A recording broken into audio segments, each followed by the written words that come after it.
Hello, everyone. I'm Oliver Turner, the Executive Vice President of Karora Resources, here to talk to Matt on Crux Investor. Karora Resources is an Australian producer focused on Western Australia. We have 3 assets feeding a centralized mill, Beta Hunt, Higginsville, and Spargos. We produce about 120,000 ounces of gold this year. That's the midpoint of our guidance, expanding to 200,000 ounces a year by 2024. Hi, Oliver. Long time no speak. Hope you are well. We just want to catch up with you. We saw the Consolidated gold production guidance come out. I just want to talk to you about that, but I also want to talk to you about nickel. Are we going to see Karora Nickel Company soon? Yeah, it's a good thing we kept the Royal Nickel Corporation name. We're just going to pivot back to that. No, I kid. We are very excited about the nickel. Obviously, we're hitting some tremendous grades there, and we all know the excitement in the market right now. So those will be some significant byproduct credits, and we'll certainly update you a little bit more on the nickel opportunity as we get through the interview. But it is very, very exciting. It is exciting, especially in this environment. Hit $100,000 at the beginning of this week. Didn't expect that, did you? I think if anybody's expecting it, they'd probably be retired by about now. So no, we're pretty happy to see it, and certainly expect it to stabilize at higher prices than it was previously. And we'll be leveraging that price appreciation certainly with Beta Hunt, of course. Okay, well, I think you guys are off doing the rounds at the moment, talking on lots of shows, and you're talking at lots of conferences, and I think you're banging out the story quite well there. Share prices crept up, really well recently, helped with the fact that you're also a producer clearly, and gold price is doing its thing for you. So all good. And when we met in 2019, you kind of laid out the plan, and you've been delivering that plan ever since. So I'm expecting this year is going to be pretty much the same. But I just want to very quickly run through that for people who might be interested in that, because the thing I think is of real interest and something that might be worth understanding is the net zero company agreement that you've got, and I want to understand why it's important to you and why it's important to the industry. So let's kick off with the kind of Consolidated gold production guidance. First of all, came out a few weeks ago. What can you tell us? Yeah, absolutely. So we did recalibrate our 2022 guidance. Very importantly, 23 and 24 remain the same, still on that path up to 200,000 ounces per year by 2024. But in 2022, what we did was we widened the range on ounces a little bit. We decreased the top end by about 5,000 ounces. And that was really a reflection of the current state of affairs in Western Australia. And honestly, you can expand that to any mining company in any jurisdiction. Everybody knows about supply chain restrictions that are impacting the entire industry. But specifically in Western Australia, we talked about this a lot last year, and we delivered on very, very strong guidance last year, right at the top end of our guidance, actually. What we wanted to do ahead of reiterating our guidance this year was talk to our top vendors and get a sense for where they're seeing cost escalation. Of course, nobody is immune. We do consume several things in the mining industry. We are at the mercy of the labor markets as well. So we went out to our top vendors, had discussions with them, and we were seeing input cost increases anywhere from about 7 to 15%. So we ended up recalibrating on the cost side by about 12%. And that really is something we're seeing right across the industry. Almost all of our peers in Western Australia recalibrated guidance. And quite frankly, we probably would have been uncomfortable going out there with the same guidance, knowing that we're facing increased cost pressures this year. Not only that, the labor market. You heard us talk about it all last year. I'm not going to go through it all in terms of availability and assay turnaround times, that kind of stuff. But suffice to say, to recruit anybody, of the top level talent we like to recruit at Karora in Western Australia has been incredibly difficult over the past year, and while all these COVID restrictions have remained in place. So we decided to increase our cost expectations a little bit, all within the original guidance range. So you're not seeing the midpoint of guidance really shift that much, and you're not seeing analyst expectations shift that much, but just to make sure that we capture any potential, continued pressures over the course of this year. Coincidentally, things always happen when you least expect them. You're just a few days after we announced that revised guidance, which we're very comfortable with. The governor of Western Australia then came out and opened up the borders. So as of March 3rd, you can now enter and exit Western Australia interstate without a mandatory quarantine period in a hotel. And why is that impactful? It's impactful because up to 40% of the workforce that works in the Western Australian mining industry comes from other parts of the country and comes from just outside of the country. So that labor force has been held captive for over, I believe it was 627 days, believe it or not. outside of the country, and now they are able to come back in and come to work. So some of the tremendous inflation on salaries and input cost pressures we've seen, we expect that to alleviate. Look, it's not going to be a light switch. You don't flick that on and the problem's solved. There's going to be a lag here. Call it 3 to 6 months, maybe longer. But we're very happy that pressure is now starting to come down a little bit, or we expect it to come down. We'll see what happens over the course of this year. One other area you did mention right at the beginning that we included for the first time ever in our 2022 guidance, of course, was our payable nickel production guidance. We can get into that in a little bit, but that's the first time we've explicitly stated nickel guidance as Karora. Obviously, Royal Nickel Corporation had a history of producing just a bit of nickel, but yeah, we're very comfortable with where we are now. Okay, so let's talk. I want to get into the balance sheet. Okay, so. But before we do, I want to know what numbers we should be looking at, because one of the 4 targets you set yourself in terms of cost reductions was around royalties, vendors, G&A, and the AISC, right? AISC, that the fabled $1,000 mark US is something that people look for, right? They want you to be below that magic number. But with inflation in all its guises and across your operational costs, is there a new number we should be recalibrating to? Is that what we should be thinking about? Or do you think you're still going to be able to aim for that target? Yeah, we're still right around it. So our new AISC guidance is $950 to $1,050. So the midpoint of that guidance is around that $1,000 an ounce mark. There certainly is some potential for movement there with the recent nickel price acceleration that we saw. In our guidance, our internal budgeting, we use what is now probably deemed a very, very conservative price of $16,000 US per ton nickel. We've been on this call for about 4 or 5 minutes now. I haven't looked up spot nickel. I'm sure it wasn't where it was at the beginning of the conversation, but there's some healthy margin or additional margin, I should say, there on the nickel production side. At $1,600 an ounce, per ton, it's about $60 an ounce for midpoint of our guidance this year. If you move up into the low 20s, you're adding another $40 an ounce. So midpoint of guidance is still around that 1,000 ounce mark. There's some ability to have the nickel flow through there as well. Of course, as we just mentioned, we expect some of these pressures to alleviate over the course of this year. So, is sub 1,000 still within the possible range this year? Absolutely. And gold too, doing you a favor. Yeah, it's not hurting us, that's for sure. It's not hurting you at all. But I think the interesting thing is that investors need to recognize, obviously, producers are going to be the main beneficiaries because there's actual cash going through to the bottom line.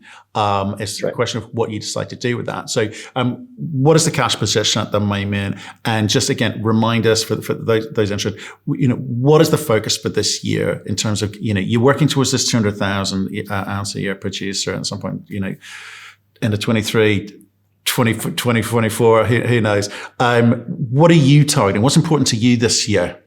Yeah, absolutely. So this year we exited the 2021 with about $91 million on the balance sheet. We put that number out previously. We will be updating the market with our full 2021 financials on Monday of next week. So that'll include everything from earnings to our cost for the year. So stay tuned for that. But with respect to this year, look, we're entering a year of development and construction and expansion. So this is going to be a year of cash consumption. We are well underway with our second decline. We've begun that from both underground and now surface. So we began from underground about a month and a half ago, and we are romantics at Karora, so we got the construction work started off at surface on Valentine's Day with our contractors. So they were thrilled about that, of course. But we're attacking it from both directions, of course, and the idea is that they will meet in the middle. That is on schedule. In fact, it's slightly ahead of schedule, but on schedule. It's very much on budget. We budgeted $45 million Australian for that second decline. So that's well underway. On the milling side, remember that's the other component of this expansion plan to 200,000 ounces per year. We're expanding from 1.6 to 2.5 million tons per annum. The advanced engineering or value engineering, depends on which part of the world you live in, is nearing completion here. We're just about at the point where we'll start ordering long lead time items. So on track and on schedule there as well. As a reminder to everyone on the call, about $50 million Australian there. So everything is tracking very well. With respect to what to expect over the course of this year, our natural sort of pit sequencing and our benching at some of the earlier stages of Spargos, do expect the production to be back end weighted again. We will be getting into higher grades towards the end of this year. So the first 2 quarters will not be the same as the last 2 quarters of this year. But as I said at the beginning of the call, very comfortable with that 110 to 135 5,000 ounce guidance. So things are tracking very, very well there. On top of all this, one of the benefits of being a highly cash generative producer is the $20 million of exploration that we have to spend there. We can increase that based on success as well, in a very enviable position there. So the drills remain turning furiously. I'm sure we'll touch on some of the nickel a little bit later on, but expect that news flow to continue. Other things to watch out for they're coming up in the near term. By the end of the first quarter, we'll have our gold resource update. Obviously, the focus is going to be on Beta Hunt. That Larkin zone we talked about on many interviews last year will be in resource for the first time ever. And then by mid-year or the end of the second quarter, we will actually be updating on nickel as well. So we'll have an updated nickel resource, which will include our first estimates at the 50C, 10C, and 30C zones. So 2 good updates there that'll help build the base for the future and for expanded production as we move forward. Okay, and you've also been significantly increasing the reserves too, which I'm not. Yeah, there will be. Do you think you're getting credit for that? Yeah, absolutely. I mean, it's interesting. It depends. Most analysts, especially those with the technical background, will obviously model your reserves, and then they'll model a percent conversion of your resources. And those that understand the geology of this deposit, and when I say this deposit, I really am focused on Beta Hunt here, just how repeatable these shear zones are. Look, the perfect example of that is Larkin. Larkin, we discovered for the first time ever in September of 2020 after we rolled off that Mavericks royalty. Here we are, a year and a half later, and that's going to be a chunky addition to resources. That is very fast. That's drilled off over 1 kilometer in strike length and 150 meters of vertical extent. That would take several years to do in an underground mine, and it would cost tens of millions of dollars of development in order to drill that off. Because we have that development in place, we're able to move the drill along and drill it off systematically, and now it's in resource. So the reason why I'm discussing that is because analysts that understand the geology of this deposit will then take a look at, okay, we see structure extending for this much further. Based on past success, we believe there are more gold ounces here even than in resource today, and they will bring those into their model, which drives their valuation. So the analyst community does get this, especially those with a technical background. Some investors that maybe aren't as well versed in the mining space tend to look at just reserves and deplete those. But it is an underground operation. We'll always have a rolling reserve life. We'll never have a 30-year mine life in underground operation. It's not an open pit. It doesn't work the same way. But replacing those ounces every year is something we are able to do very systematically, and you'll see it again this year. Net of depletion, ounces will go up. Okay, and you're a $1 billion company. That's good news. So how does $1 billion threshold for us? It's good, right? Yeah. It feels good. But how does $1 billion company behave? For instance, in the past you've had your significant debt when perhaps it was a strain on the business. Is it good to have some kind of debt component going forward, or are you throwing enough cash off that you perhaps not a consideration? Yeah, so one of the things you always have to look at, and I think we've done this since the beginning of the sort of new management team taking over at Karora, is you always need to enjoy the good times, but plan for the worst, right? So when it comes to having a strong balance sheet, obviously we're sitting here on $90 million of cash, but as we talked about during that cash buildup over the last couple of years, we have a really good use for it. The growth plan, right? That is going to add a lot of value for current shareholders. And look, we're thrilled about the gold price where it is today. And we're thrilled about the nickel price where it is today. But if we arrive, at the beginning of 2023, and the world is a different place, and we all know based on the last several weeks how quickly global situations can change, and how quickly metal prices can change, and metal prices have pulled back. That's not our view that will happen. But as a business and as a mature business, we always need to plan for that. So the best time to strengthen and bolster your balance sheet is when times are good because your cost of capital is lower, both on debt, both on equity. No matter what, it's a good time to make sure that you're in a rock solid place so that when things roll over in the future, and it's when, not if, so it might be 5 years from now, it might be 2 years from now when global financial situations change, you are not then going out to financing because you made a decision earlier to use your hard-earned cash to eliminate something that you could actually carry pretty well. So we've talked about refinancing the debt. We are going to refinance the debt. We're obviously in conversations. Those conversations have been going on for quite a period of time. The credit markets have obviously shifted with what's happened with global events. When we put out that growth plan, that was something that allowed us to go back to our lenders and renegotiate at better rates. So we will have a lowered cost of capital on the debt side, and a certain component of debt. You look at any large institution out there, and even if they eliminate debt, they quickly add some back on because it is actually a good use. You got to look at your total cost of capital as an organization and how best to leverage that. Cash is very, very precious. You always want to conserve cash and deploy that into opportunities where you can get 2 or 3x your money. If you deploy cash into let's say, a low coupon debt facility, is that really a multiple on your money? Probably not. That cash can probably be better used somewhere else. Okay, so in terms of risk assessment, hedging. Right, you have used that in the past. You've got to have a view on what the market's going to do, but at the same time, you need to be aware of potential risks, jurisdictional, global, geopolitical events, etc. Is that part of the strategy going forward? Yeah, so when we had those original hedges with the purchase of the Higginsville mill, the context, we talked about this many times, but the company was in a very different financial situation. Less than $1 million in cash in the balance sheet, negative $8 million in working capital, believe it or not. It was definitely in a tough situation. So Cortland, who was our provider for the acquisition debt at that point in time, it was a great facility. Very few covenants. Security was light. It didn't have a lot of hooks or bells and whistles. It wasn't what we call in the industry a loan-to-own facility, which a lot of other people were there to provide. So we've held that that piece of paper with Cortland, and we are obviously looking to refinance it. But that came with some hedging requirements, and we were in a very different gold price environment at that point in time. And at that point in time, trying to refurbish a mill that hadn't been turning for a while and get into a better condition. Here we are today, obviously at great gold prices. Everybody sees $2,000 an ounce and their eyes get larger. Locking that in is certainly something that if I were building a brand new project and we were not cash flowing right now, would absolutely be locking that in.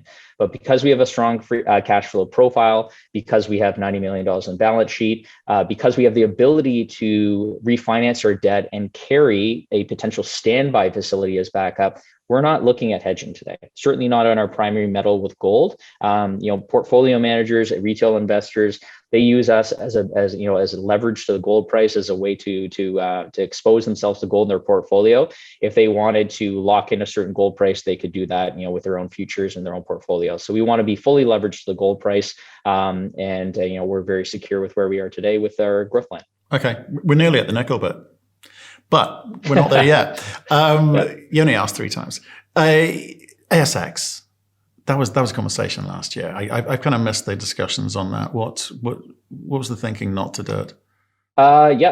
We've been on the cusp of an ASX listing multiple times over the last couple of years. Obviously, a strong appetite there as well. When you start to think about an ASX listing, there's one way of doing it, and then there's the right way of doing it. So there's something called a compliance listing. So we could go over there tomorrow. And there's 2 major windows you want to hit, but we could go over there tomorrow and do a compliance-based listing that would basically have no liquidity whatsoever. It would sit there idle. All real trading would migrate over to the parent exchange, which would be the Toronto Stock Exchange. Where all of our liquidity is, and increasing liquidity, especially as we get towards that $1 billion mark. And then there's another way. Another way, of course, is to generate a real liquidity on an ASX listing, which involves raising capital in the ASX. So we got to think to ourselves: do we have an additional use for capital, right? What kind of projects could we accelerate by raising additional capital? So that's something that over the last year and a half, we've gone over several times. And with that cash that's been added on the balance sheet, and with this growth plan that we've been working towards, we realize we're well capitalized for that. Now, are there other projects that have high return thresholds that we could potentially raise capital for? Yes, there are, but that's a decision that we make internally. And if and when we decide to do that, and that is a if, that's not a when, we'll come to market with a suggestion, and that will be to bring value that's currently in out years that we do not have the capital to deploy into today, accelerate that by bringing that forward today to enhance returns today. So something we're thinking about all the time, but not something that we're going to do just for the sake of doing it. Okay.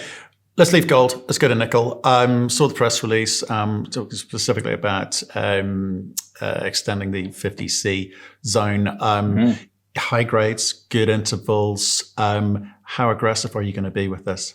Yeah, absolutely. So that is a project that we are reviewing for acceleration right now. We're allocating as many people as we can into that zone. If you even take a step back, and we will focus on the nickel, obviously, and look at the 50C, but mostly that area south of the Gamma Island Fault as what we're calling the Gamma Block.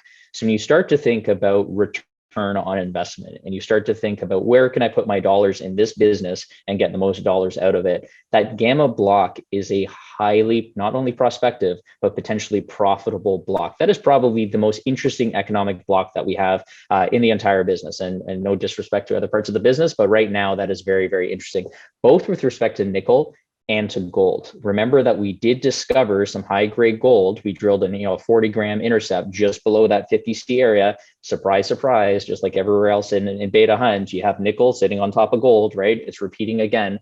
So there is gold potential there. We are a gold focused company. We will be going there if the gold proves itself out to extract that gold. Coming back to the nickel. So what's really interesting about the 50C is, now we've extended it to that 200 meters of strike extent by 120 meters of width. By the way, that is a wide zone. That is some serious tonnage there for sure. But most exciting about that area is that if you look between the Gamma Island Fault and our property boundary, which is 2.6 kilometers away, as of today, we do not know of another major fault line between those two areas. And if you look at that plan view that we have, I believe it's on slide 18 or 17 of our deck, we have two major faults at Beta Hunt, the Alpha Island Fault, the Gamma Island Fault. Those truncate those zones, then they're a fault offset, and then they continue on the other side. Because we don't have a fault between there and the property boundary, there is no reason to expect or to argue that trough, that nickel trough, does not continue for the entire 2.6. Now, we're not saying it does because we haven't drilled it off yet, right? But there's no major argument to say that it doesn't. So you have 2.6 kilometers of potential strike extent. Then reinforcing that right in the middle, 1 kilometer away from where we currently are, is a historical drill hole, a nickel drill hole, where 9.5 of 11% nickel was drilled. Exactly where you'd expect that trough to continue. So that is really, really good support that at the very least, we need to come back to what you asked in the beginning. How aggressive are we going to be? We are going to be very aggressive. We are currently limited by the amount of ventilation that we have down there. We cannot get major mechanized jumbo down there just yet, but we will be accelerating that as we brought in ventilation to the Larkin area. We'll be bringing more ventilation down there and really accelerating that over the course of this year. Now, this is not going to be a 2022 event. We're not going to be tripling our nickel production in 2022. We put that guidance out. That is our guidance for this year. 2023 could be a different story. Once we understand the scope and scale of that nickel resource that we have at the end of the second quarter, we use that as the basis for our mine planning going forward. And then we will be providing later this year, early next year, 2023 guidance on nickel, which will, based on the what we're seeing today, be a step up from what we're doing in 2022. So certainly a good economic driver for us, both in gold and in nickel. So I put that in terms of people understand. So how much money are you spending on it? How many drills turning, and maybe even as a percentage of your efforts, what's it mean? Yeah, so we that is a big portion of our budget this year. It is an area that we're spending several $1 million in. Remember, we've got $20 million to spend right across our properties. We also have Higginsville, a small property to the south of us that we're drilling aggressively. And just an interesting fact about that, we have been saying for probably about a year and a half that is the second largest coverage on the Kalgoorlie Belt. We recently confirmed that it is actually the largest property on the Kalgoorlie Belt. So Karora Resources owns more land than any other company on the Kalgoorlie Belt, which is something that's pretty cool for a company of this size, even if we are now $1 billion. So just to come back to the 50C, we're spending several $1 million there. We currently have one drill turning there. We will look to accelerate that based on obviously success. We do have need for our drills in other parts of the property, and we continue to expand our resource base at Larkin, at A-Zone, at Western Flanks. But it is interesting. And based on continued success, we will accelerate. So just before we go over to the kind of net zero side of things, can you just remind us, I want to leave us with the thought, like, what are the big moments that we're looking for in 2022 and what are the big moments in 2023? You mentioned that a nickel is the 2020, well, it's a 22 and 23 story, but just leave us with those kind of headlines if you can. Yeah. So in terms of things to watch out for in 2022 and 2023 on the nickel and the gold side, we have obviously the gold resource update at the end of the quarter. We have a nickel resource update coming by mid-year on the 50C, the 10C, and the 30C, and we will be using that as the basis for our mine plan for nickel to then provide 2023 guidance, which will come towards the end of the year, early next year, and that should be a step up based on what we're currently seeing versus the 2022 nickel guidance that we put out for the first time ever as Karora quite recently. Brilliant. Thank you. Nice summary. Right. Last year, you reached carbon neutrality. It says in the big headlines here. Working with a company called the Net Zero Company, and we're seeing more and more of this. We're seeing companies using wonderful phrases like with the carbon sequestration on projects. They're trying to be carbon neutral, net zero everywhere. All these phrases kind of get conflated with each other. And I'm trying to understand, is this just a marketing ploy or how real is it? So why did you think it was important for Karora Resources to be carbon neutral? What does that do for you? What does it do for investors? Yeah, absolutely. So, aside from depending on what your view is on the whole conundrum we're currently in, when it comes to the actual the market side of things and why this is important to get ahead of this and why we started work on this in early 2021. We made our first announcement in mid 2021, but our work started more than a year ago on this because we saw where trends were going. Most importantly, we saw where capital flows were going, and hint, it's ESG focused investments, and we wanted to get ahead of it, and we did. So that first announcement of the partnership with the Net Zero Company, who actually put out a press release rebranded to Invert fairly recently. It's part of a larger ecosystem. Very happy to be working with them. We've made that first announcement of the partnership mid last year. That actually turned quite a few heads, not only in the investment community, but also with other corporates that said, hey, who are these guys that you're working with? What is this statement? What does it mean? Because there is a lot of confusion around it, right? And everybody's slowly coming up the curve of education. Then in the fall, we announced carbon neutrality for 2021. Via investment in an Australian afforestation and conservation project. Importantly for us and very importantly for the story, and obviously people who are mining investors will understand the importance of this, was on local land. It was on Indigenous land and employed Indigenous peoples, which is part of the impact that we want to have. Not to the least of which to mention part of the recovery from the 2019 bushfires that we saw in Western Australia. But to take that a step further, so it's not just about investing in potential offset projects. We are working with the Net Zero Company, or now Invert, on a long-term emissions reduction plan. So that is evaluating a whole suite of technical changes, of decisions that you need to be making, of information that you need to incorporate into future capital allocation decisions. So we're evaluating everything from power generation. Look, Higginsville is a diesel genset power site, right? There's a lot of things you can do with that. So we're evaluating various power options there. We are going to be expanding Beta Hunt, as everyone knows. Excuse me. We're going to be expanding Beta Hunt to 2 million tons per annum. That's going to require additional fleet and an expansion of the fleet. So we're looking at fleet options there as well. We're looking at potential biodiesel fuels. So this group we're working with to develop that long-term reduction plan that will work hand in hand with sequestration investment in order to reach what we call carbon neutrality, and then ultimately to reach net zero.